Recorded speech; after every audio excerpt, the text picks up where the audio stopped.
चलिए देखते हैं अब हम फार्मूला मेथड। ये अभी हमने सीखा completing square method, then formula method. Formula method और कंप्लीटिंग स्क्वायर मेथड दोनों का काम वही है, आंसर भी दोनों में सेम आता है, सॉल्व करने का तरीका बस दोनों का चेंज है।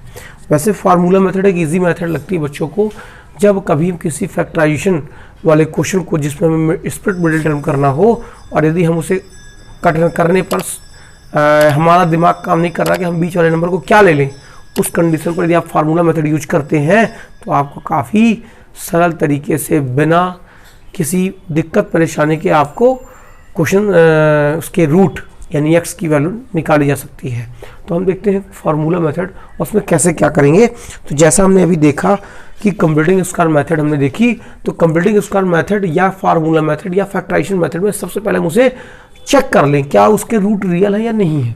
यदि यहाँ रूट रियल नहीं होंगे तो हम उसे सॉल्व ही नहीं करेंगे, और यदि रूट रियल है तो सॉल्व करेंगे। तो जैसा हमने अभी देखा, इसको कंप्लीटिंग स्क्वायर मेथड सॉल्व किया, अब हम इसे फार्मूला मेथड से करने वाले हैं। तो फार्मूला मेथड में दिया गया क्वेश्चन सबसे पहले कंपेयर कर लें, ABC की वैल्यू निकाल लें और उसके D यानी डिस्क्रिमिनेंट की वैल्यू चेक कर लें। तो फार्मूला मेथड का बेटा क्वेश्चन होता है, फार्मूला होता है फार्मूला मेथड में x is equal to minus B plus minus under root B square minus 4ac upon twice A. ये काहे का फार्मूला है बी स्क्वायर माइनस 4ac? वैसे ये फार्मूला मेथड का पूरा फार्मूला दिया गया है, लेकिन ये बी स्क्वायर माइनस 4ac ये डिस्क्रिमिनेंट का फार्मूला ही अंदर लिखा जाता है। तो हम इसे ऐसा भी लिख सकते हैं कि x is equal to minus B plus minus under root d upon 2a, ऐसा भी लिख सकते हैं। दोनों का मतलब वही है, दोनों में आंसर वही आने वाला है, वैल्यू भी वही है। इनकी वैल्यू क्वेश्चन में रखो तो माइनस बी, तो माइनस और बी की value with sign 1 plus minus under root B square minus 4ac। तो बी स्क्वायर माइनस 4ac की वैल्यू हमने निकाली, यहाँ पर क्या है 33 अपॉन ट्वाइस ए, तो ट्वाइस इंटू ए की वैल्यू है 2। सॉल्व करो तो x is equal to minus 1 plus minus under root 33/4। अभी हमने देखा कि कंप्लीटिंग स्क्वायर मेथड में भी यही आंसर आ रहा था। टेकिंग पॉजिटिव साइन कर दो, पॉजिटिव ले लिया हमने तो -1 प्लस अंडर रूट 33/4 ये आ गया पॉजिटिव का। और यदि निगेटिव लेते हैं, निगेटिव साइन लेंगे तो x is equal to -1 minus under root 33/4 ये दूसरा आ गया। और अभी हमने देखा इसके पहले वाले क्वेश्चन में भी सेम यही आंसर आ रहे थे। तो ये हो गई बेटा हमारी फार्मूला मेथड, यानी हमें फार्मूला मेथड सॉल्व करते समय केवल इस फार्मूले को याद रखना है और इस फार्मूले की वैल्यू क्वेश्चन से देख के रख दें। जैसा मैं एक क्वेश्चन आपको फार्मूला मेथड का फिर से समझा रहा हूं, आप उसे देखें, ध्यान से समझें। तो हम देखते हैं इस क्वेश्चन को पूरा का पूरा फार्मूला मेथड से कैसे सॉल्व करेंगे। तो सबसे पहले तो हम डिस्क्रिमिनेंट निकाल लें। तो कंपेयर करो, by comparing equation ax square plus bx plus c is equal to 0। a की वैल्यू यहाँ 4 है, b की वैल्यू 4√3 है और c की वैल्यू 3 है। तो हम फार्मूला मेथड से सॉल्व करेंगे, फिर भी इसमें d is equal to b square minus 4ac यानी डिस्क्रिमिनेंट हम चेक कर लें।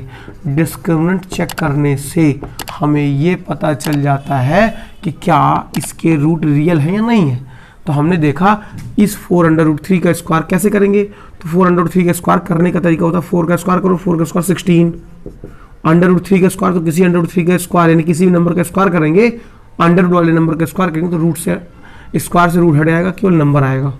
और यहाँ 4 4 16, 3 48, तो d is equal to 48 minus 48 यानी d की वैल्यू 0। तो क्या है, रूट तो इसके रियल है एंड इक्वल है, roots are real and equal, real and equal. और रियल इक्वल का मतलब क्या कि x की जो दो वैल्यू आती है ना वो दोनों सेम आएंगी। यहाँ देखो कैसे, तो हम इसे फार्मूला मेथड सॉल्व कर रहे थे। तो फार्मूला मेथड से तो बाई फार्मूला क्या है बेटा हमारे पास, x is equal to minus B plus minus under root B square minus 4ac upon twice A. इस बात को कैसे लिखेंगे, क्या लिखेंगे हम, तो देखो x is equal to minus b, तो माइनस और b की वैल्यू है 4√3 plus minus under root B square minus 4ac को हमने पूरा सॉल्व कर लिया है, 0 आता है। ये बी स्क्वायर माइनस 4ac को सॉल्व करने पर आया है तो 0 अपॉन ट्वाइस इंटू ए की वैल्यू क्या है, ए की वैल्यू है 4। सॉल्व करो इसे तो x is equal to minus 4√3 पूरे का अपॉन 8, ये इससे कट गया तो x is equal to minus √3/2, यानी हमारी x की यही वैल्यू, एक वैल्यू दी है, प्लस माइनस लेगा आगे 0, प्लस माइनस के कारण यहाँ कोई इफेक्ट नहीं पड़ने वाला। मतलब ये तो एक क्वाड्रेटिक इक्वेशन है, ये एक क्वाड्रेटिक इक्वेशन है, और क्वाड्रेटिक इक्वेशन में यदि x की किसी भी इक्वेशन में x की मैक्सिमम पावर 2 है तो उसके 2 रूट होंगे, एक रूट हमने निकाल लिया, दूसरा क्या होगा, दूसरा भी यही होगा, क्योंकि 2 रूट तो होंगे ही, तो एक रूट यदि हमें मिल गया तो उसी को हम दूसरा भी मान लेंगे, यानी इसका इसके 2 रूट, यानी हम इसका फैक्टर यदि लिखना चाहें तो उसको कुछ ऐसा लिख सकते हैं कि 2x is equal to minus √3, यानी 2x प्लस √3 का स्क्वायर यदि हम सॉल्व करते हैं तो हमें यही मिलेगा जो यहाँ लिखा हुआ है। ठीक है, और यदि यहाँ ये सॉल्व होता तो हम यहाँ positive negative, taking positive negative का कॉन्सेप्ट लगाते, एक बार पॉजिटिव के लिए सॉल्व करते, एक बार नेगेटिव के लिए सॉल्व करते, और 2 अलग अलग वैल्यूज निकालते और उसे यहाँ पुट करते। लिख लो बेटा ऐसे।